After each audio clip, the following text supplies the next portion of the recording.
lui empêche de jouir du silence à côté de Dieu. Chaque mot que je mets là-bas, je l'ai choisi parce que j'ai dû résumer tout ce qui est dans le contenu du livre pour choisir intentionnellement chaque mot. Dans la Bible, il y a 3 façons de pécher. Chaque fois qu'un homme a péché, il ne pêche pas toujours contre Dieu. Qu'est-ce que j'aimerais dire par là? La Bible enseigne qu'il y a 3 façons de pécher. Même si, du point de vue, je vais dire, le dénominateur commun, c'est que le péché détruit votre relation avec Dieu, détruit votre communion avec Dieu et que vous n'êtes plus en bon état avec Dieu. Mais tout ce que vous faites qui est appelé péché n'atteint pas Dieu directement. Certaines des choses vous atteignent vous ou atteignent la création de Dieu, l'image de Dieu qui est votre frère, ou d'autres désobéissent simplement aux choses que Dieu a fait. Vous n'avez aucun péché que vous pouvez faire sur la terre qui va transformer Dieu. Non. Est-ce que je suis clair jusque-là? Je vous explique les 3 niveaux. Premièrement, l'homme pêche contre Dieu. Quand on pêche contre Dieu, c'est-à-dire qu'on a désobéi à sa parole. J'ai péché contre l'Éternel car j'ai désobéi à sa parole. Je suis dans 1 Samuel chapitre 19, verset 22. Là, c'est Salomon Saül plutôt qui est en train de répondre à Samuel en lui disant non, je péchais contre l'Éternel parce que j'ai désobéi à la parole qu'il m'a donnée. Il y a deuxièmement ce qu'on appelle pécher contre son frère. Combien de fois dois-je pardonner mon frère lorsqu'il pêche contre moi, dit Pierre lorsqu'il pose la question à Jésus et que Jésus lui répond 70 fois, 7 fois. Quand il a péché contre moi, pas contre Dieu, contre moi. Et Paul dit dans le livre d'un Corinthiens, chapitre 6, il dit tout autre péché qu'un homme puisse commettre, cela est extérieur à son corps. Mais celui qui pêche par l'impudicité, pêche contre son propre corps. Voilà la logique. Quand vous désobéissez à la loi de Dieu, vous frustrez Dieu et vous détruisez la nature de votre communion avec Dieu. Quand vous faites du mal à votre frère, vous êtes en train de détruire l'image de Dieu. Et quand vous regardez les 10 commandements, il y a les commandements qui sont liés à la personne de Dieu et ceux qui sont liés à nos frères. Parce que le résumé du commandement, c'est aimer le Seigneur et aimer son propre frère. Et troisièmement vient la dimension où vous êtes l'image de Dieu vous-même. Et la Bible dit ceci, celui qui détruit le temple de Dieu, Dieu le détruira. Alors, chaque fois que vous posez un acte appelé péché, vous l'avez certainement posé dans ces 3 dimensions. Soit en détruisant la loi de Dieu qui établit votre relation avec lui, soit en posant un acte contre votre frère, votre sœur, je parle ici des êtres humains, je ne parle pas que des chrétiens, ou alors contre vous-même. Ça n'a fait mal à personne, ni à Dieu, ni à qui que ce soit, mais vous êtes fait du mal à vous-même, et ça vous détruit premièrement. Voilà maintenant ce qui arrive. Lorsque l'homme pêche contre son propre corps, il a tendance à se sentir devenir lui-même un péché. Du point de vue de la culpabilité, c'est quelque chose qui s'accroche à l'homme. Alors, vous avez dit quelque chose de pas bien à votre voisin, vous l'avez traité de ceci. Moi, il y a toujours quelque chose qui me fait rire. Un jour, j'avais un ami à l'école qui était de taille assez économique, pour ne pas dire de courte taille. Et voilà, un jour, je ne sais pas qu'est-ce qu'il a pris, je crois que son père a fait des manœuvres, lui a trouvé un numéro matricule pour qu'il commence à ramasser les impôts au marché. Alors chaque fois qu'il allait ramasser les impôts au marché, il y avait une dame qui le harcelait, qui le mortifiait. Une fois il est venu à l'école, il dit cette dame-là me dérange trop. Chaque fois qu'il allait là-bas, il insultait de 2 choses. Il dit 1, tu es court. 2, il dit tu es moulouba. Je ne sais pas pourquoi il disait ça tout le temps. Alors quand il arrive, un de ces jours, il était tellement fâché avec cette dame. Cette dame ne voulait pas donner l'argent. Il dit, tu vas me donner l'argent. Il dit, non, vous nous bouffez de l'argent ici, vous n'en faites rien. Et il dit, bon, ok. Les gars, il s'élève, il vient devant elle, il dit, bon, j'en ai marre. 1, je suis court. 2, je suis moulouba. 3, tu me donnes l'argent. Tu n'as plus rien à m'insulter maintenant. Alors, des fois, on a dit des choses contre les gens, ça ne nous reste pas dans la mémoire, même qu'on les a oubliés. Des fois, tu rencontres quelqu'un, il est fâché à cause de quelque chose que toi-même tu as déjà oublié. Tu lui as dit ça hier, puis tu sais que j'ai une dent contre toi. Quoi? Ce jour-là, moi-même j'ai oublié ça. Vous voyez ça? Ou alors tu as commis ou alors tu as transgressé la loi de Dieu. Tu avais pris un vœu et tu ne l'as pas fait. Tu oublies aussi. Mais c'est très difficile d'oublier un péché contre son propre corps. Et parmi les péchés contre son propre corps, il y a un grand mot que la Bible utilise, un mot un peu général, le français les traduit comme ça par impudicité, mais c'est un mot assez vaste. C'est ce qu'on appelle l'impudicité. Voilà ce que les gens pensent. Les gens pensent qu'impudicité égale deux personnes qui s'attachent sexuellement dans une relation illicite. Non, c'est beaucoup plus grand que ça. Le grec dit pornéia, c'est ça le mot qu'il y a dans l'impudicité, dans le grec, là, à cet endroit. Ça parle de pornéia, c'est-à-dire tout langage, attitude, pensée et acte qui émanent d'une réflexion pornographique. C'est-à-dire, les gens on peut parler impudiquement. On peut avoir des conversations impudiques. Ah, un jour j'étais choqué, il y avait des frères qui étaient là et puis pour ne pas être impudiques dans leur langage selon eux, ils ont inventé un dictionnaire chrétien d'impudicité. Ah, ils disaient, les gars là, t'as la sœur en a vraiment, Colossiens, Éphésiens en tout cas. Ils disent, regarde cette sœur là, vraiment c'est Colossiens et c'est Éphésiens. Je regarde la sœur, je dis, qu'est-ce qu'il y a à voir avec Colossiens et Éphésiens? Elle parlait des gens, mais bon, je vous épargne les autres détails. Mais elle utilisait ça, on peut avoir des conversations impudiques, des réflexions impudiques, un accoutrement impudique. C'est pourquoi Jésus a expliqué comme ça l'impudicité. Il dit, bon voilà, vous avez appris qu'il a été dit, tu ne commettras pas d'adultère dans le cadre de quelqu'un qui est déjà engagé. Mais il dit, moi je vous dis, quand quelqu'un regarde une femme qui ne lui appartient pas, mais il a déjà des pensées dans la tête avec elle, il commet l'impudicité. Vous voyez ce que Jésus veut nous montrer? Il dit, l'impudicité n'est pas un acte, c'est d'abord une intention. Quand on fait développer des pensées dans la tête, on est déjà parti. Alors, tout ce qui en découle, que ce soit regarder la pornographie, que ce soit vivre sa vie dans la masturbation, que ce soit vivre dans la fornication, sortir avec le mari d'autrui, la femme d'autrui, tout cela, ça s'appelle l'impudicité. Mais le problème, c'est quoi? Ça reste dans la tête. Ce sont des images fraîches qui ne quittent pas votre tête. Et qu'est-ce que l'ennemi fait? Chaque fois que vous priez, il vous rappelle ça. Dès que vous commencez, oh Seigneur, je t'adore, tu es saint. Et il dit, si Dieu est saint, et toi? Fa quoi? Dieu est saint, Dieu est saint. Dieu est saint. Maintenant, qu'est-ce qui se passe? Tu commences à avoir peur du silence. Chaque fois que tu veux être seul avec Dieu, tu as peur de ses souvenirs, ça va revenir. Chaque fois que tu veux aller plus intime, tu arrêtes toi-même. Qu'est-ce que ça fait, l'impudicité? Ça transforme votre adoration en confession. Chaque fois que vous voulez adorer, vous commencez à confesser. Dès que vous avez commencé, oh Seigneur, je te loue, je t'adore, je te glorifie, oh Seigneur, tu es un Dieu de grâce et pitié de moi, je ne suis qu'un pauvre pécheur. Oh, oh, oh, oh. Comment tu es allé là-bas? Ça t'attire. Ça t'attire vers ça. Ça t'empêche de voir Dieu. Ça t'empêche d'imaginer dans ta tête, d'imaginer un Dieu saint. Pourquoi? Parce que chaque fois que tu te concentres, tu fermes tes yeux, les images les plus choquantes ou les plus frappantes te reviennent tout de suite. Tout de suite. Que ce soit un film d'horreur que tu as regardé, les images qui t'ont frappé le plus dans la journée reviennent. Et reviennent avec leurs souvenirs. Et ça tue tes moments de prière. Des fois même quand tu veux penser prière, ça revient. Et tu n'arrives plus à prier. Le problème, c'est que le diable te dit, ok, bats-toi toi-même avec ça jusqu'à ce que tu vas gagner. Bats-toi toi-même dans le secret, Dieu va te faire grâce. C'est faux. La force du péché contre son corps, c'est le secret. Quand vous gardez trop le secret, vous lui rendez plus fort. La Bible a donné une solution pour ça. Allez voir un frère, allez voir un homme de Dieu, allez voir quelqu'un, parlez avec lui, dites-lui, voilà, je n'arrive pas à abandonner ça. Devenez rédévable. Et il y a des gens des gens qui peuvent vous rencontrer, vous poser la question, est-ce que ça va ces derniers temps?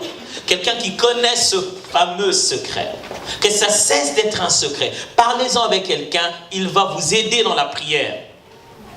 Oh oui, j'entends la question qu'il y en a dans votre tête. Vous êtes en train de vous dire, pasteur, toi, tu ne connais pas notre vie là. Tu vas aller parler à quelqu'un et puis après tu commences à entendre ça à gauche, à droite. C'est le risque à prendre. Mais en fait, au fond, si tu entends ça à gauche, est-ce que tu n'avais pas fait ça? Il a menti. Bien sûr que ce n'est pas ce qu'il est censé faire. Il n'est pas censé raconter ça aux gens. Mais il y en a de ceux qui ne racontent pas aux gens. Bien sûr. Et vous savez que la raison pour laquelle le diable donne l'impression que tout le monde raconte n'importe quoi, c'est pour que tu gardes ça en secret. Et que tu n'aies jamais en parlé à qui que ce soit. Sinon, écoutez-moi bien, le diable ne sait pas garder le secret. Il te donne l'impression qu'il garde ça secret. Le jour où il sortira ça, c'est le jour où tu t'attendais le moins. Il sortira ça quand il va te détruire. Je vais vous donner quelque chose de très intéressant. Écoutez bien ça. Chaque fois que vous sentez la pression dans votre chair qui vous conduit vers un péché contre votre propre corps, ce que vous êtes à l'aube d'une élévation. Chaque fois que le ciel prépare une bénédiction, le seul moyen pour le diable de t'empêcher de recevoir la bénédiction, c'est de diriger tes mains ailleurs. Ok? Dieu envoie comme ça une bénédiction chaque fois. Puisque le diable ne peut pas arrêter ça, la seule personne qui peut déjouer cela, c'est toi qui es en train de recevoir. Et chaque fois que ça vient dans cette saison-là, sache que tu as 2 doigts d'une saison importante. Et tu la rates. Et c'est fini, pour quelques secondes. Alors ça tue notre culte personnel énormément. Ta vie de prière va mourir avec ça. S'il vous plaît, arrêtez ça. Vous êtes dans un pays où, au clic, on a ce qu'on veut à la commande. Et on a aussi les péchés à la commande. S'il vous plaît, arrêtez ça. Nous sommes dans une génération où les jeunes ils s'envoient des photos de nudité.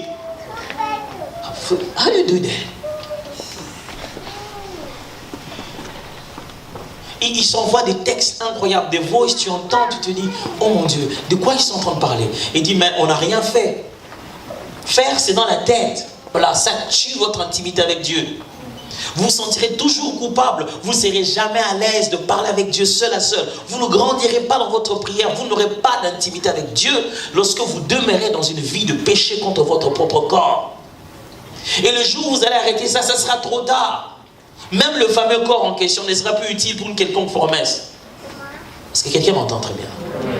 Ok, il vient du Congo, il vient de faire des leçons ici. Ça n'a rien à voir, ça ne vient pas du Congo, c'est dans la Bible. Deuxième chose, c'est l'état du cœur. Pour ce qui vient d'arriver, je suis en train de continuer à parler des choses qui tuent notre vie de culte personnel. Les choses qui font que quelqu'un avait une vie de prière et puis finalement il n'en a plus. Je viens de citer la première des choses, c'est le péché contre son propre corps. Et j'expliquais ce que ça signifie. Maintenant, le deuxième, c'est, next slide please, l'état de cœur. Lorsque nos cœurs ne sont pas prêts à libérer les autres par le pardon, nous brisons notre intimité avec Dieu en gardant devant nous une troisième personne qui n'a pas sa place dans notre intimité, dans notre intime moment avec Dieu. Qu'est-ce que ça signifie? Si ton cœur a ces 3 choses à l'intérieur, tu auras du mal à vivre la vie de prière. Les choses qui nous empêchent de prier, tu te dis, ah, ces derniers temps, j'ai pas envie de prier. C'est pas envie. Ça se passe au niveau de ton cœur. Premièrement, la dette. La dette matérielle. Quand la pression de la dette monte, tu n'as pas envie de prier. Tu commences à réfléchir. Tu remplaces l'adoration par la réflexion. Chaque fois que tu as commencé, oh Seigneur, je te loue, je t'adore, tu dis, je te loue, je t'adore, mais tu penses. Mortgage, calming tes oreilles, c'est déjà comment. Oh Père, tu es merveilleux. Oh mon Dieu, mais les gens du crédit là, ils avaient déjà dit que. Et puis, oh Père, tu dis autre chose, mais dans ta tête, tu es ailleurs. Du coup, tu n'es plus intime dans la présence de Dieu. Tu deviens très superficiel. Pourquoi? Une dette. Aussi longtemps que cela vous est possible, faites de votre mieux pour ne pas vous endetter. Ou alors, faites de votre mieux pour payer vos dettes. Ne restez pas dans les dettes qui transforment votre vie en prison. Deuxièmement, il y a ce qu'on appelle la dette morale. La Bible dit, ne devez rien à personne. Vous savez, un jour, une soeur m'a dit, mais pasteur, il n'a rien fait. Moi, je dis, il n'a rien fait quoi? Non, il n'a pas de mauvaises intentions. Il m'a juste donné $500 pour le transport. Really? Il t'a donné $500 pour les transports? Oui. C'est pour prendre un avion ou un taxi? Ne sous-estimez pas la force d'une dette morale. Ne prenez pas les choses si vous n'en avez pas besoin. S'il vous plaît. Ne vous endettez pas moralement pour quelque chose de passager. C'est vrai que depuis que vous êtes ici, vous pensez qu'il va pas ça ceux qui nous ont quittés, mais ça existe aussi. Alors quand vous êtes moralement endetté sur quelque chose, ça empêche votre cœur d'être intime avec Dieu. Si votre cœur n'est pas souple, n'est pas vide, vous ne pouvez pas vous accrocher avec Dieu. Vous ne pouvez pas rester longtemps avec Dieu. Parce que l'intimité dans la prière, c'est de cœur à cœur. Troisième des choses, c'est le pardon. Quand vous emprisonnez quelqu'un dans votre cœur, ça signifie ceci. Quand vous restez seul avec Dieu, vous deux, vous n'êtes plus à deux, vous êtes à trois. À cause de votre prisonnier que vous trimballez partout. Parce que vous lui avez donné une promesse que vous allez vous revoir au cimetière. Ça m'étonne un peu quand les gens disent toi et moi on se verra au cimetière. Quoi, il y a un resto au cimetière après tous les morts vont se rencontrer là où ils ont donné le rendez-vous. Tout le monde a qu'un cimetière. Jésus a donné une très belle illustration. Il a donné un exemple pour expliquer ça. Il a dit un homme avait une dette, une grosse dette. Il est allé demander pardon à celui à qui il a pris la dette parce que tout ce qu'il avait essayé de faire comme investissement n'avait pas marché. Le monsieur lui dit, bon, ok, j'oublie cette dette-là. C'était une grosse dette. Si on la traduit maintenant, c'était une très très grosse dette. Donc, allez, des milliers et des milliers de dollars, si on traduisait ça maintenant. Il lui dit, bah ok, j'oublie ça. Et lui, en rentrant au village, il se rend compte qu'il rencontre un des autres gars qui avait sa propre dette à lui. Il dit, toi, tu avais ma dette. J'aime bien comment Jésus raconte ces paraboles. Il répète exactement les mêmes phrases que lui-même avait dit à ce roi-là pour demander pardon. Il dit, sois patient envers moi, je te paierai. Il lui dit exactement la même chose que lui-même venait de dire. Il dit, non, ça ne marche pas. Cette histoire de patience, c'est trop. Il le jette en prison. Waouh! Les gens de la prison se disent, non, il faut quand même qu'on ait dit à ce roi-là. Il dit, non, tu sais quoi, le gars que toi tu as pardonné ici, lui, il est allé prendre quelqu'un d'autre. La dette là, c'était même le 1 millième, un demi, je sais pas moi, millionième. C'était le tout petit, c'était comme une dette de 10 dollars, pendant que lui, on venait de lui pardonner pour une dette de plus de centaines de milliers de dollars. Le roi entend ça, il dit, quoi? Appelez-moi ces gars-là. Il arrive, il dit, moi je t'ai pardonné pour ta grosse dette là. Et toi, au lieu de faire autant, tu vas mettre quelqu'un en prison? Pour ça, ok, on va faire comme tu fais. Allez, mettez-le en prison lui aussi jusqu'à ce qu'il va me donner ma dette. Quelle est la leçon de Christ? La leçon de Christ est celui-ci. Celui qui emprisonne s'emprisonne. Celui qui emprisonne s'emprisonne. Chaque fois que vous gardez quelqu'un au fond de Dieu, dans votre cœur, vous n'arrivez pas à le pardonner, c'est pas lui qui est en prison. C'est vous qui êtes en prison. Chez vous, dans votre cœur, vous le tabassez tous les jours, mais quand vous le voyez, il grossit, il est toujours en bonne santé. Dans votre cœur, vous le chicotez, mais quand vous le rencontrez, il fait que réussir. Dans votre cœur, vous dites qu'il va tomber, mais quand vous le rencontrez, il fait que monter. Il n'y a qu'une seule personne qui souffre dans cette histoire, vous. Il ne souffre même pas. Et Jésus, vous savez, c'est une phrase que nous entendons, mais nous ne prenons pas ça au sérieux. Dieu pardonne les hommes à deux conditions. Deux éléments sont la base de notre pardon. Premièrement, à cause de Jésus. Deuxièmement, à cause du fait que nous-mêmes nous pardonnons. Jésus enseigne en disant ceci. Si vous ne pardonnez pas aux autres leurs offenses, votre Père qui est dans les cieux ne vous pardonnera pas non plus. Vous avez dit ça déjà? Mais pourquoi vous ne prenez pas ça au sérieux? Vite, on court vers Dieu en disant Seigneur, pardonne-moi. Et vous ne vous demandez pas pourquoi Jésus a même mis ça dans la prière modèle. Notre Père qui est aux cieux, pardonne-nous nos offenses comme nous pardonnons. Ça veut dire, pour référence à notre manière de pardonner, alors pardonne-nous de la même manière. Celui qui ne pardonne pas empêche à Dieu de faire face à face avec lui. Chaque fois que Dieu veut parler avec toi seul à seul, il dit, lui c'est qui?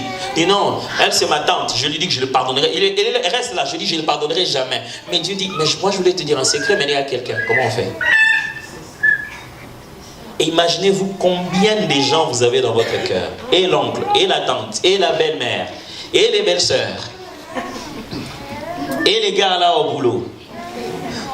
Et les Spanish, je dis, je n'aime pas les têtes des Spanish. Vous voyez pourquoi vous n'arrivez pas à rester dans l'intimité avec Dieu et que vous n'êtes que superficiel chaque fois? Ça n'a rien à voir avec lui, votre cœur.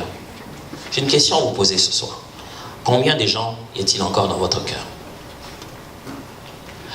Ne pas pardonner quelqu'un, c'est mettre un locataire dans votre chambre couchée. Imaginez ça. Et que votre mari vient, c'est votre chambre, il arrive et dit, mais c'est quoi? Il dit, non, non, moi je loue ici. Comment ça tu loues ici? Il dit, non, mais demande à ta femme. Hein.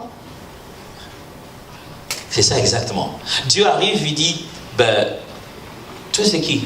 Ben, moi je loue ici. Hein. Mais il m'avait dit qu'il m'a donné son cœur. Ben, il faut lui demander. Moi aussi, il m'a fait mettre, il m'a mis ici par la porte de derrière. Mais on dit à Jésus, je te donne mon cœur, mais moi-même, je tiens encore la facture pour faire louer certaines personnes. Il dit, mais lui, c'est qui? Il dit, Seigneur, garde-les là-bas. Le jour où tu vas me bénir, j'ai déjà entendu les gens dire, Seigneur, bénis-moi que les ennemis voient. Oh non, c'est pas ça le but pour Dieu. Le Seigneur te bénit pour se réjouir. C'est pour se réjouir de ce que son image, comment il voit son image se développer. Il n'y a pas de christianisme sans un cœur pur. Il n'y a pas de christianisme sans un cœur qui pardonne, mes frères. Je parle de christianisme, je ne parle pas des religions chrétiennes vécues par les Africains, je parle de la Bible. La Bible vécue par le monde entier. Il n'y a pas de place avec Jésus. Jésus, je te prie, je t'adore, je te loue, s'il n'y a pas de pardon. Et de pardon de n'importe quoi et de tout. Selon le texte que je viens de vous citer tout à l'heure de Jésus, Jésus dit ceci: souvent, Dieu nous pardonne pour beaucoup et nous refusons de pardonner pour peu. Tu vois quelqu'un énervé. On raconte l'histoire d'une femme qui était tellement énervée le jour où son mari est venu la voir en lui disant: bon, tu sais, avant j'avais une mauvaise vie, je ne savais pas, je pensais qu'il n'y avait rien, mais on vient de me révéler que je dois avoir un enfant. Ouh, la femme s'est fâchée. C'est-à-dire, quand je dis fâchée, c'est-à-dire qu'elle s'est fâchée.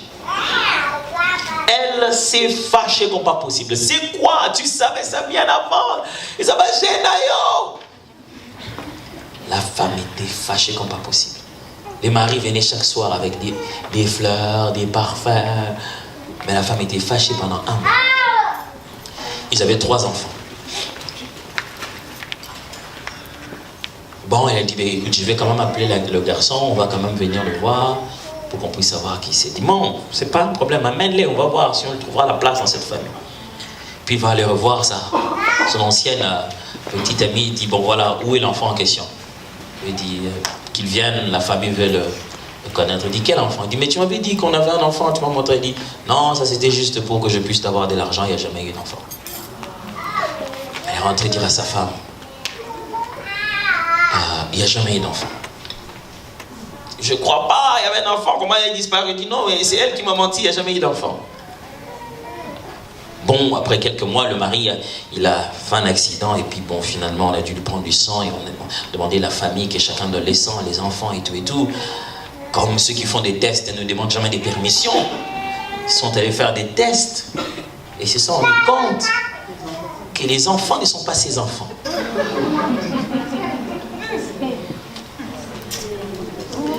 Et puisque toute la famille était là, c'était un accident, et le chauffeur de papa était là, il devait donner aussi son sang, et qu'on a fait les tests.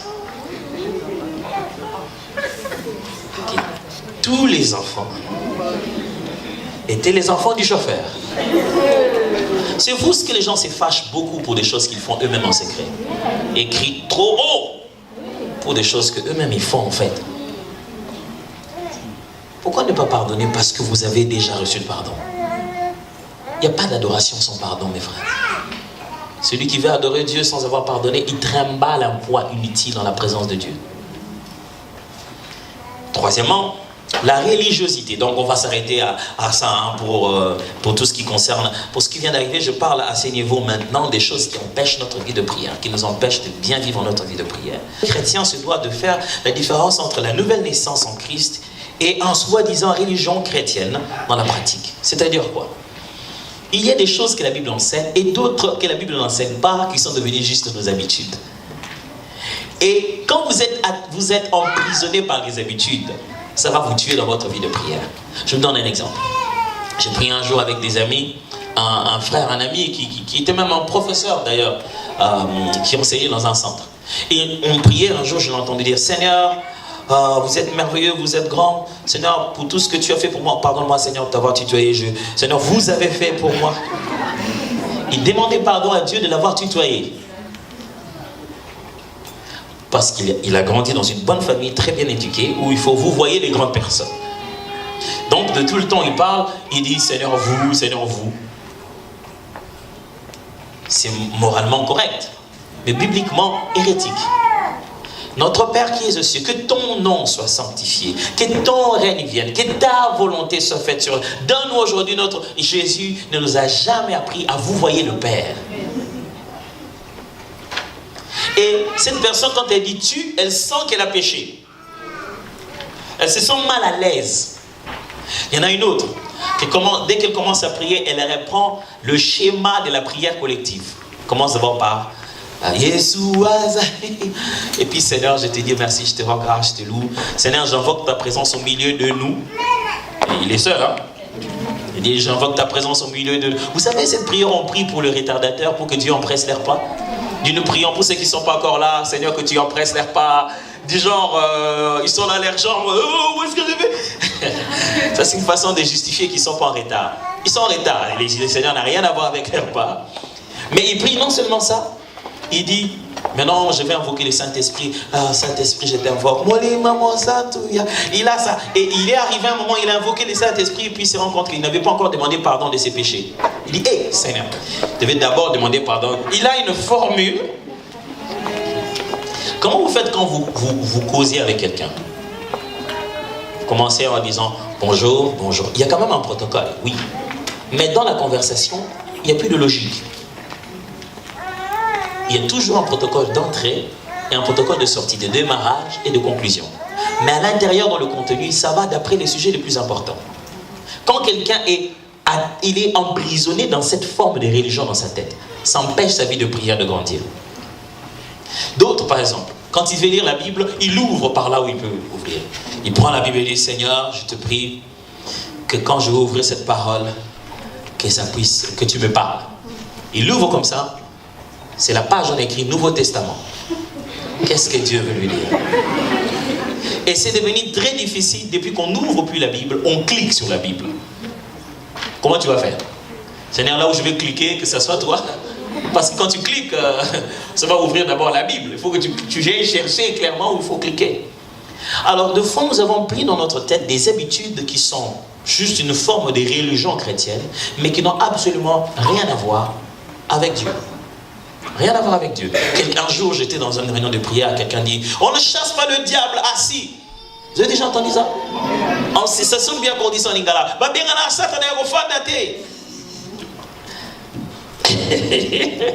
Je voudrais juste vous dire qu'on chasse le diable même endormi.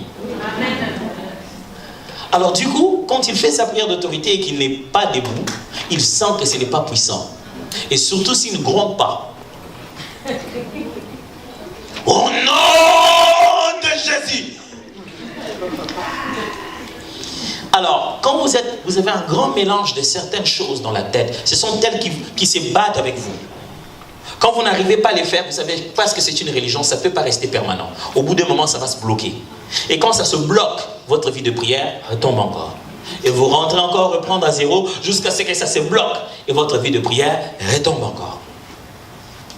Par exemple, les gens aiment gêner quand ils sentent que spirituellement il est faible. C'est maintenant je ne prie plus, je vais gêner. Le jeûne en réalité, ce n'est pas pour redémarrer la machine. Le jeûne en réalité, c'est de l'entretien. Ça c'est une culture qu'on n'a pas beaucoup eue. Vous peut-être, mais moi, chez nous, non. C'est pas une culture qu'on a beaucoup eue, la culture de l'entretien. On préfère que le trou grossisse, jusqu'à ce que ça devienne du boulot manzengele. Alors là, on peut commencer à essayer d'arranger ça. On ajoute une chose dans son état pour qu'il devienne meilleur. On n'attend pas qu'il devienne encore mauvais vraiment. On prévoit déjà qu'après 3 mois, ça va s'engraisser, je vais mieux arranger ça. On ne jeûne pas parce qu'on n'a plus la vie de prière. C'est surtout quand on a la vie de prière qu'on jeûne pour ne jamais rentrer dans certaines choses. Vous voyez ça, hein? J'aime bien quand on fait...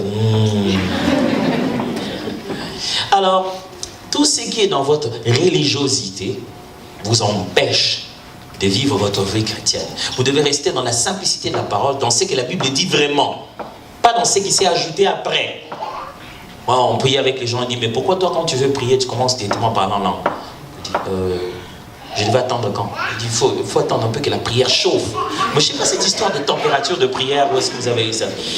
Il faut que la prière chauffe, alors le parlant langue va venir. Il vient d'où? Comment vous faites pour parler lingala? Vous attendez que quoi chauffe?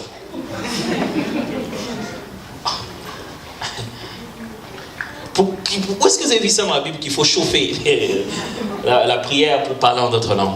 Alors, il y a des pratiques qu'on a vues dans notre milieu et qui sont transformées. J'ai même vu un jour, les gens avant de prophétiser, ils doivent avoir tremblé un jour. Oh mon Dieu! Un frère qu'on venait de gagner au Seigneur qui était catcheur, qui avait alors des biceps. Et après sa délivrance de tout ce qu'il avait touché comme fétiche, il est devenu enfant de Dieu, il est entré à l'intercession et il a reçu un nom de prophétie. Le mal, c'était que chaque fois qu'il doit prophétiser, c'était spectaculaire. Et il commençait à sautiller. Malheureusement, un jour, pendant qu'on priait, on était tous à genoux, et les sœurs et les frères à genoux, et les mains bien là, il a commencé à sautiller sans rien dire. Il a écrasé les doigts de toutes les sœurs. Et pour nous dire, après nous avoir eu 30 minutes, il dit, je suis l'Éternel votre Dieu, je suis là. Donc quand quelqu'un reste dans un endroit où c'est comme ça qu'on fait avant de prophétiser, c'est comme moi-même, témoin, un jour on priait, pendant qu'on priait, une sœur qui a commencé là-bas, je sais jamais pourquoi c'est je suis le Seigneur Jésus au milieu de vous, un autre comment ça va être, c'est sur le Seigneur là-bas, ce n'est pas moi. Non, c'était grave les jours où on était en train de prier, là tout le monde dit, je suis le Seigneur, Jésus l'a dit, moi c'est le Père, un autre dit, moi c'est l'Esprit. Alors j'ai dit, allez on arrête, que chacun redevienne lui-même d'abord, ok? Alors, les pratiques religieuses, l'immaturité à laquelle on est exposé, la manière de faire, c'est celle-là qui devient notre vraie prison dans notre façon de prier. Alors je vous exhorte de lire la Bible. Lisez vous-même la Bible. Regardez ces choses-là vous-même. Est-ce que ça se trouve quelque part? Lisez par vous-même la Bible. Ok? Great. Je vais parler alors quelques minutes sur le culte communautaire. C'est-à-dire quand nous nous rassemblons, qu'est-ce qui se passe? Rapidement. Ce que j'entends par culte communautaire, c'est simplement ce que la Bible appelle l'assemblée. Parce que dans la Bible, quand on utilise le mot culte, ce n'est pas vraiment pour les réunions de prière comme ça. Dans le Nouveau Testament, le mot culte apparaît dans une idée de revenir sur le même mot culte de l'Ancien Testament. C'est généralement lié aux actes que l'on posait dans le tabernacle pour offrir le sacrifice. Le mot, quand nous le rencontrons comme ça, le Nouveau Testament utilise le mot assemblée. Quand vous êtes dans l'assemblée. Mais ce qu'on appelle un culte communautaire, c'est une rencontre des chrétiens autour de la personne de Dieu, de la communion fraternelle. On vient, nous, en tant que chrétiens, on se rencontre, mais on se rencontre avec but de venir voir Dieu, de venir rencontrer le Seigneur, et aussi, avec conséquence, de s'édifier les uns les autres. On ne vise pas de s'édifier d'abord. S'édifier est une conséquence. On vise Dieu, et puisqu'on vient pour Dieu, il y a comme conséquence l'édification des uns des autres. Alors, qu'est-ce que j'aimerais dire? Voyons rapidement ensemble les caractéristiques du culte communautaire. Les choses qui montrent que ça, c'est un culte communautaire. Premièrement, le culte communautaire est à la fois horizontal et vertical. Qu'est-ce que j'aimerais dire par là?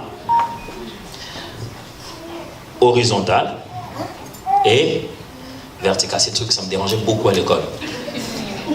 Parce qu'il y avait des moments où quand tu te tournes, l'horizontal devenait vertical. Alors ça dépend de la position où tu te tiens quand le prof mettait... Bon, ok, c'est pas grave.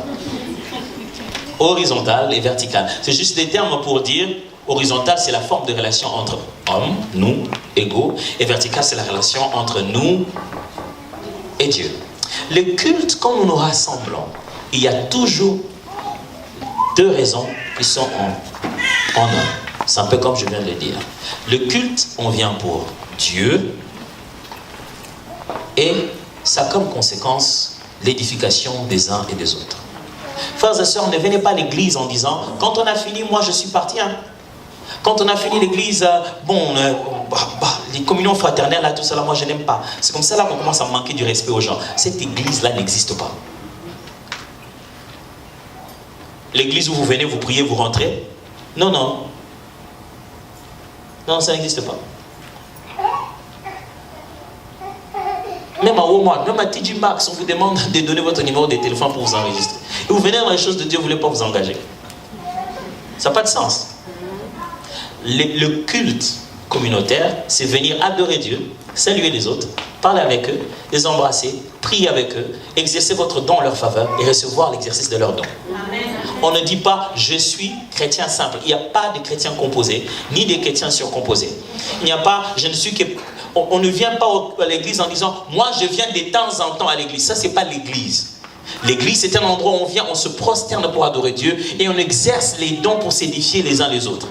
Ce qu'on appelle, je vais le dire tout à l'heure, s'embrasser, toucher, se saluer, ça fait partie du culte. Mais simplement, puisqu'on ne peut pas le faire dans le culte, on le fait comme une étape après. La communion fraternelle est une étape du culte. Yeah, that's crazy. Moi, dès qu'on finit, moi je prends mes enfants, on part. Ok, mais tout le jour tu pries que Dieu te visite, tu crois qu'il va le faire comment? La raison pour laquelle, vous savez, j'aime bien quand les gens disent, moi je n'aime pas trop les amitiés avec les gens là parce que je ne vais pas trop m'attacher, on ne sait jamais, après ça tombe toujours mal, j'en ai l'expérience. Hein. C'est pourquoi moi je n'ai pas d'amis. Il y a des gens qui boostent, qui disent qu'ils n'ont pas d'amis, ils sont très heureux de dire qu'ils n'ont pas d'amis. Waouh! C'est des gens quoi, vous êtes tellement rigoureux avec vos critères que vous n'avez pas d'amis? Non, moi je vais vous proposer ça autrement. Vous êtes tellement mauvais que personne ne veut être votre ami. Et c'est de l'orgueil. Le jour où vous aurez quelqu'un pour ami, vous lui dites déjà, tu sais, moi je n'ai pas beaucoup d'amis, hein, si je suis avec toi. Et du genre, c'est un produit rare que je suis en train d'avoir là. C'est de l'orgueil, vous empêchez à Dieu d'agir en vous. Christ, le Fils de Dieu, prend Pierre, Jacques et Jean, il dit, venez prier avec moi, mon âme souffre jusqu'à la mort. Il n'avait pas honte d'être vulnérable auprès de certaines personnes. Vous ne pouvez pas vivre une vie chrétienne seule. Une vie chrétienne de solitude, c'est de la mort. Jésus n'est pas venu juste pour conduire une brebis, il est venu conduire un troupeau. C'est pourquoi il va chercher la brebis qui est en dehors pour la ramener dans un troupeau. Un culte corporel, un culte communautaire, c'est à la fois vertical. On vient pour Dieu, mais on vient aussi pour cette intimité, pour cette relation, pour recevoir de toi. Celui qui vient dans le culte et qui ne donne pas est un assassin. Il tue la vie des autres. On a besoin de toi. Là que vous êtes assis, je transpire, j'écris. C'est mon tour de vous servir. Vous, vous nous servez quand? Si vous êtes dans une église où vous ne servez jamais, vous n'êtes pas en train de jouer le rôle d'un chrétien. À quel moment les autres profitent de ce que vous vous donnez? Je ne parle pas de vos offrandes, nous tous on en donne. Je parle de votre don, de votre talent, de votre capacité, des choses que Dieu a mis en vous. Vous donnez ça quand?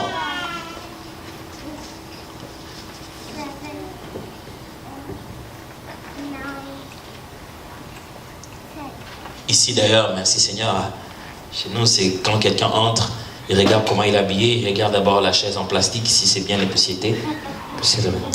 Pourquoi pas poussière, bateau, béni. On se demande bien qui était censé poussiéter ça.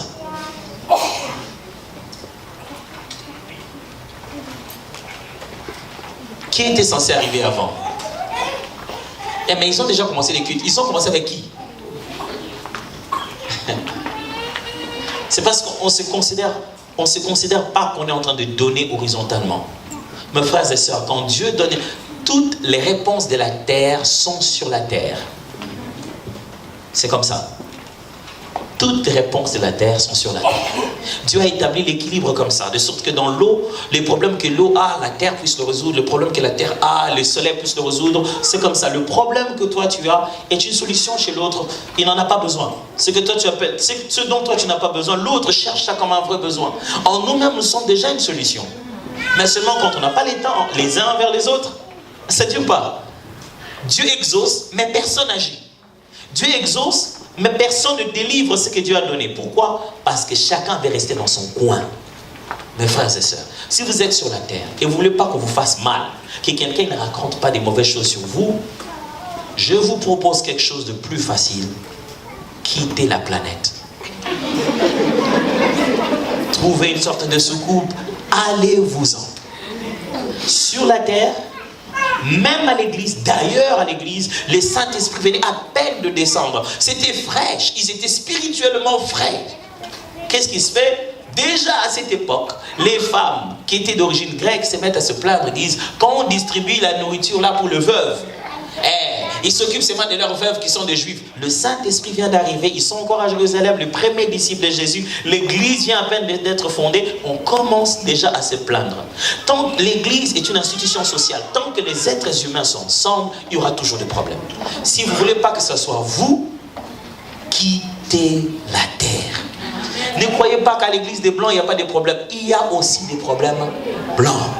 Ne pensez pas qu'il n'y a pas de problèmes dans l'église des Espagnols. Il y a aussi des problèmes hispaniques. Ne pensez pas qu'il n'y a que des problèmes dans les églises des Noirs. Il y a aussi des solutions dans les églises des Noirs.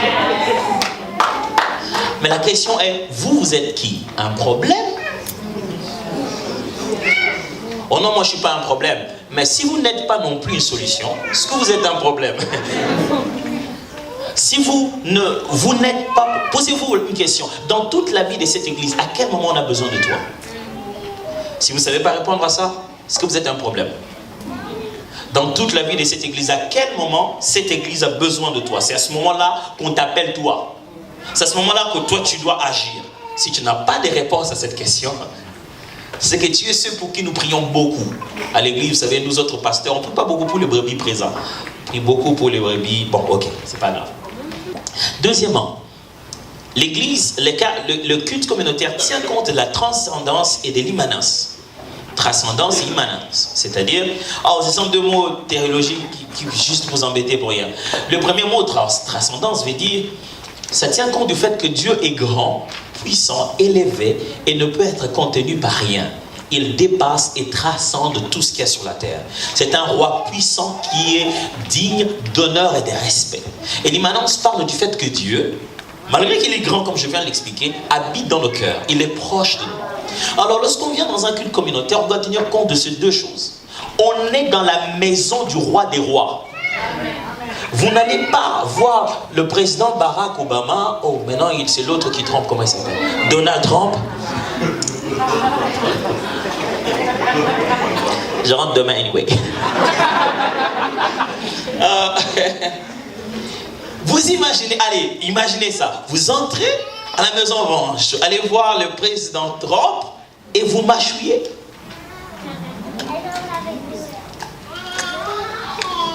Yeah, sir. Vous êtes sûr? Un jour, on a chassé un homme d'affaires américain, un milliardaire qui était allé au Nigeria.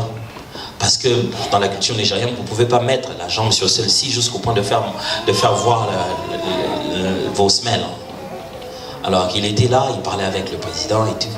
La première fois, on est venu lui dire, Sir, take your feet down. Oh yeah, il a oublié. Deuxième tour, on dit, Sir, dans de l'air. La troisième fois, on l'a pris. Lui et la chaise, on l'a jeté dehors. Je me rappelle une des fois, je crois qu'on était allé au ministère de la Culture pour prendre nos cartes d'artistes. On arrive et à un moment, on lui dit non, la dame qui est ministre voulait vous voir. On dit ok, on s'approche. Il y avait un de nous qui avait une culotte. On était en relax, on dit non, vous n'êtes pas en tenue de ville, vous ne pouvez pas aller. Je suis finalement allé seul. Parce qu'il semble que les pasteurs, ils n'ont pas droit des culottes. Et on n'est pas entré. Pourquoi? Parce qu'il faut respecter le protocole. Mes frères, quand vous venez à l'église, vous venez devant un roi. Vous n'êtes pas un endroit où il faut blaguer. Quelqu'un à l'église, depuis tout le temps, il se prend une photo, WhatsApp, et il met ça sur Facebook, moi au culte, pendant l'adoration.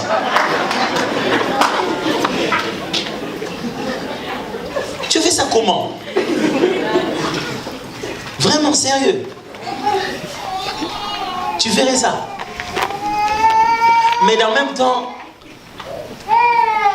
C'est parce qu'on est très tourné vers l'immanence. On dit, oh Dieu c'est notre papa.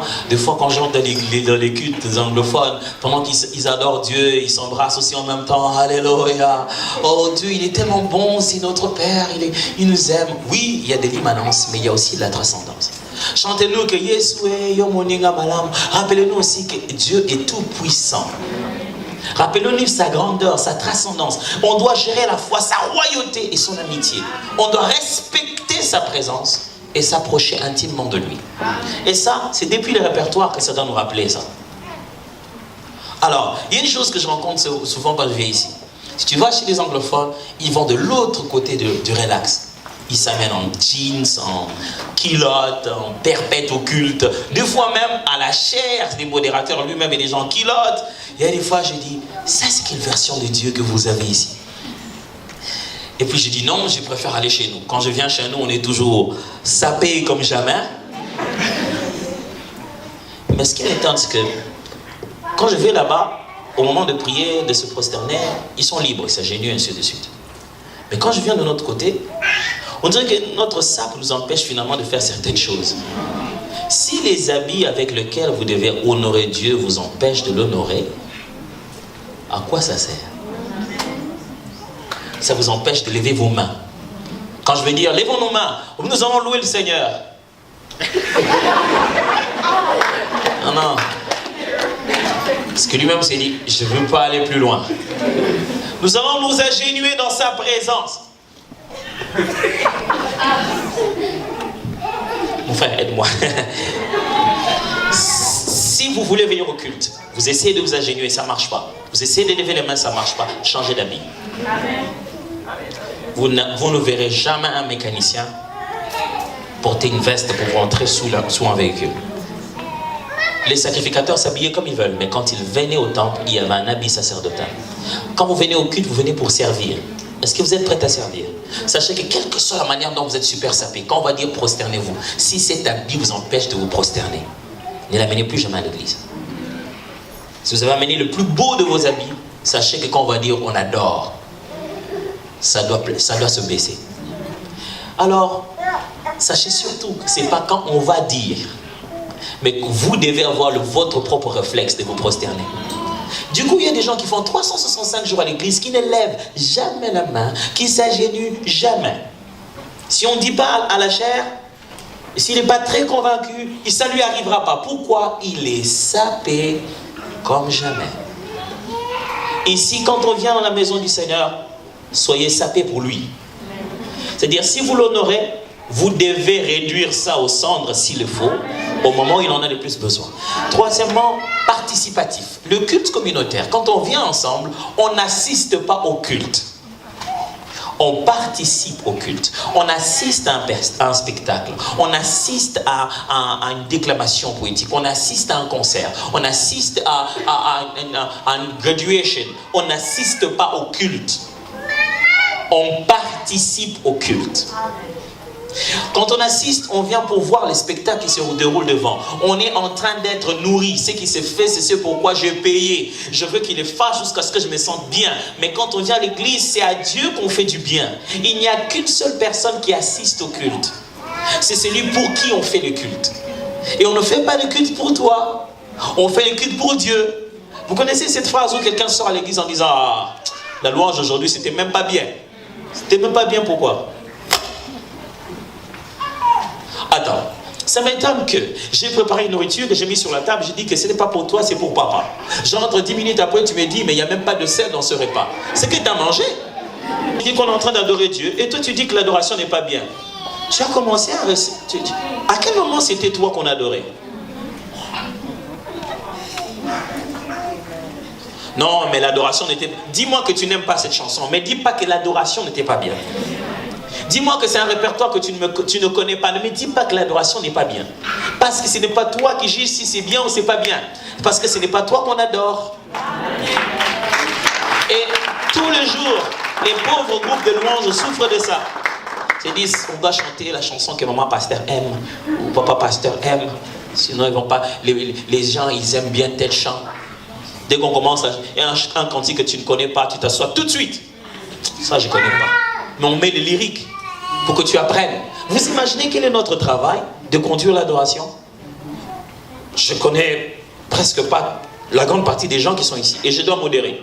Comment je saurais que cette chanson-là, vous la connaissez? Comment je vais vraiment savoir, papa, qui a fait ça? Comment je vais savoir les répertoires des cantiques que vous connaissez? Et quand je mets des cantiques ici, je me dis, laissons-nous être inspirés par un texte qui rappelle à chacun le grand Dieu qu'il est. Même si la mélodie, vous ne la connaissez pas. Vous avez la grâce d'avoir un texte qui passe. Lisez les textes, suivez la mélodie. On parle de Dieu. Ah, et avec la musique des Américains, là. Ah, moi, je préfère quelque chose de chez nous. Chez vous, ça devait être le ciel. On ne vient pas assister au culte, mes amis. On vient participer. Quand on dit on acclame les seigneurs, on ne vous acclame pas. On acclame les seigneurs. Donc, vous devez acclamer. Non, ce n'est pas acclamons les seigneurs. Vous savez, il y a des gens, quand tu regardes son visage, c'est comme s'il est toujours en train d'aspirer de l'air. C'est pas grave, ok. Vous venez participer au culte. Quand on danse, on ne danse pas pour que vous regardiez. Il y a même des gens, quand ils dansent, vous dansez et lui il touche l'autre. À ce moment-là, toi tu fais quoi? Ok, je vais finir vite avant qu'on voit comment. Quatrièmement, le culte christocentrique, c'est-à-dire il est centré sur Christ. On ne vient pas pour plaire aux hommes, on vient pour plaire à Christ. Il est question de Jésus du début jusqu'à la fin. Cinquièmement, il est dirigé par le Saint-Esprit. Il n'est pas dirigé par nos goûts, mais c'est ce que l'Esprit veut ce jour-là et comme il le veut. Si on peut mettre le Saint-Esprit en avant, ce serait une très bonne chose.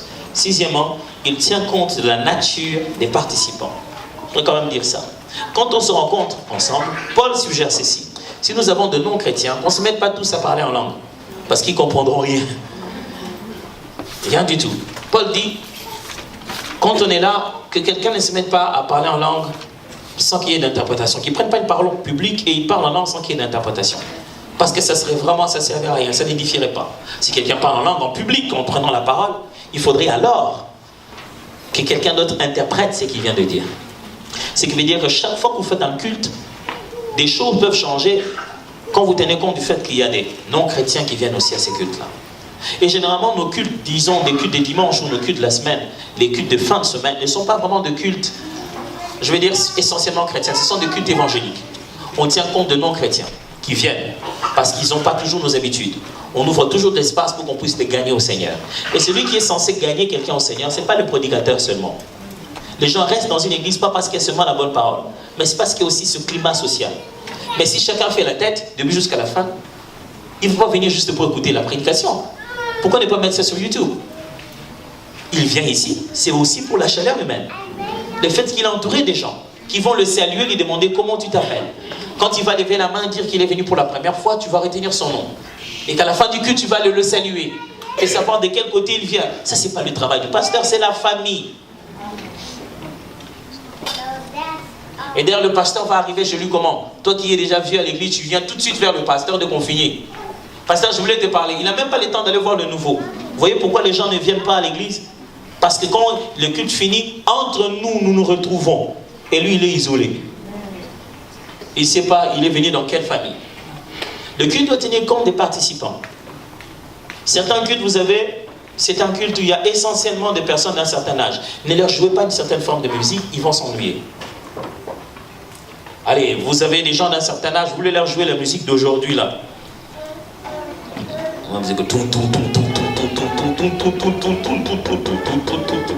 Ça ne va pas marcher. Septièmement, la musique le culte communautaire tient compte de tous les éléments qui le constituent. Allez, je n'ai pas le temps de parler de ça. Dans un culte, il y a beaucoup d'éléments. Si vous pouvez aller au next slide. Il y a beaucoup d'éléments dans un culte, beaucoup d'éléments. Il y a la louange et l'adoration ou le chant, les prières, la communion fraternelle, la lecture, la prédication de la parole ou les témoignages d'édification, la sainte seine, les offrandes, l'utilisation de dons spirituels. Il y a même dans certains textes, on parle des occasions, il y a des lavements des pieds, des saints baisers, des baptêmes. Tous ce sont des éléments qui peuvent avoir lieu dans un culte. C'est pas dire que chaque fois qu'il y a un culte, tous ces éléments doivent se faire ce jour-là. Non, ce sont des éléments qui se font dans un culte. Dans des réunions chrétiennes, on peut avoir tous ces éléments être faits. Alors quand on fait un culte, il faut qu'on tienne compte des éléments qui constituent le culte. Il y a 4 obstacles, je vais les citer rapidement. Le tout premier, c'est La mentalité des consommateurs. Ce qui tue le culte ensemble, c'est quand les gens viennent pour être servis, que de servir. Ils viennent comme des consommateurs. Ils viennent comme des gens qui sont venus dans un concert. Les pasteurs donnent la prédication. S'ils n'ont pas aimé, ils ne reviennent pas demain. Ils viennent comme des gens pour qui on fait tout ça. Tout ça là, on fait ça pour eux. Mais frères, on ne fait pas tout ça pour vous. On fait tout ça pour Dieu. Vous êtes en train de faire tout ça avec nous. Je ne sais pas si vous comprenez ça. Vous et moi sommes en train de faire tout ça pour Dieu. Alors, quand les gens commencent à avoir la mentalité des consommateurs, ils commencent à détruire le culte. C'est eux qui font maintenant des commandes. Des pasteurs, moi, quand vous faites là, moi, je n'aime pas. Chacun n'aime pas. C'est que tu dis que tu... Un jour, le pasteur Hollande racontait, il a fini de modérer un culte. Ce jour-là, il a dit qu'il était le plus doux que possible. Il était calme, il n'a pas beaucoup trop bougé. Il finissait de modérer un culte à la borne et puis il rentre. Quand il rentre, et un papa vient le voir. Un vieux papa lui dit, mon fils, ça fait 20 ans que je suis dans le Seigneur. Ça fait très longtemps que j'ai senti la présence de Dieu. Aujourd'hui, j'ai senti la présence de Dieu. Que Dieu te bénisse. Il dit, merci papa. 2 pas après, il y a un jeune qui l'appelle. Il dit, vieux, Yadalo. Il dit, qu'est-ce que tu as eu aujourd'hui? On dirait qu'on était dans un congélateur. C'était froid. Il n'y avait pas la présence de Dieu aujourd'hui. Tu as dormi où? Puis, il dit lui-même, il rentre au bureau, il s'est dit, Seigneur, le vieux a dit que tu étais là. Les jeunes a dit que tu n'étais pas là. Et toi-même, tu dis quoi? C'est parce qu'on vient avec une mentalité de consommateur. On a tellement de choix. Si je n'aime pas, je vais aller dans l'autre église. On n'appartient pas. Et ça tue le culte communautaire. Deuxièmement, le mauvais élan à la veille. Généralement, avant de venir au culte, l'état de cœur ou les choses qui précèdent le moment avant de venir ici, ça peut ennuyer totalement votre culte. Si vous êtes venu ici et que votre femme vous a mis en retard, les 15 premières minutes ici, vous n'étiez pas là. Vous étiez en train d'essayer de vous calmer. Enfin, il manquait pour que quelqu'un vous tenir ici pour vous calmer. Parce que durant toute la route, vous étiez fâché. C'est pourquoi vous aurez toujours cette pression, ce genre de combat à la veille du culte. Le genre de choses qui vous donnent envie de dire, si c'est comme ça, on ne part plus. La veille, le moment qui précède un culte, se prépare toujours. Dans l'Ancien Testament, le culte s'est passé toujours à la montagne. Pourquoi? Parce que vous devez prendre les provisions. Vous devez intentionnellement vous préparer à ce que vous devez aller offrir. Parce qu'arrivé sur place, vous n'allez pas commencer à essayer ça. C'est pourquoi Jésus a chassé les vendeurs dans les temples.